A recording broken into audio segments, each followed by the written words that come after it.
topic today is U.S. Treasury Series I savings bonds. These are bonds issued by the U.S. Treasury that earn interest and are protected from inflation.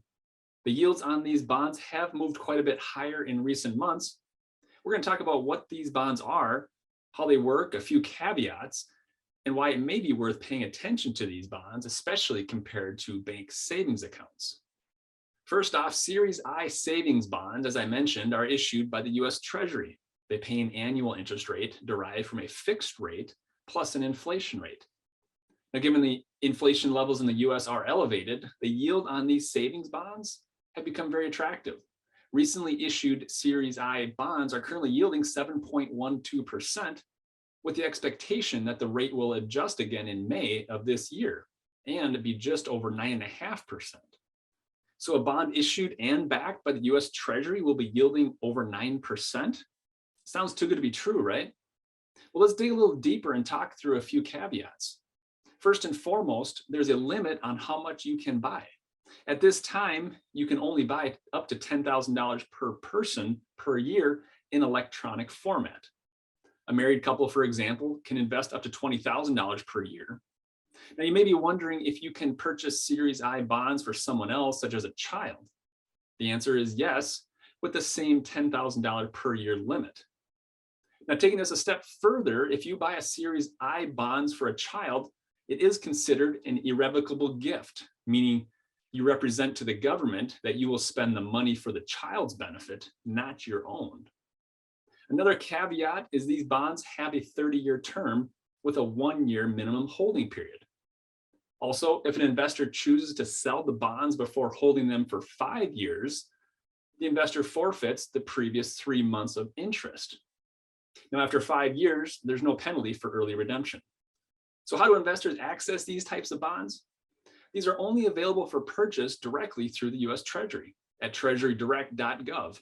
Series I bonds, once purchased, are held directly with the U.S. Treasury. From a taxation perspective, the interest earned on these bonds is subject to federal income tax. However, the interest is exempt from state taxes, similar to traditional U.S. Treasury bonds. Another tax benefit that most investors take advantage of is that the federal income taxes owed can be deferred until the bonds are sold or matured. This can be a benefit considering the rule of thumb, taxes deferred is the next best thing to taxes not paid. Now let's dig into the inflation component. A significant reason these bonds have attractive yields right now is the high level of inflation in the US. The yields are great now, however, they won't always be this high, and here's why. Every May and again in November, the inflation component of these bonds is set based on the current level of inflation. Specifically, the government uses the Consumer Price Index for all urban consumers, also known as CPI-U. The main takeaway here is that investors buying into Series I bonds today should not expect to earn 9% for the entire term. The interest rate could be higher or lower throughout the life of the bond.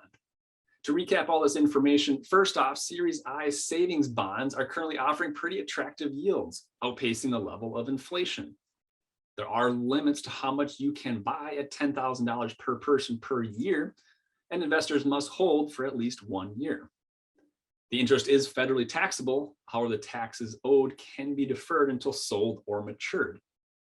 While the interest rate is high now due to high inflation, the rate will adjust twice a year and could move lower.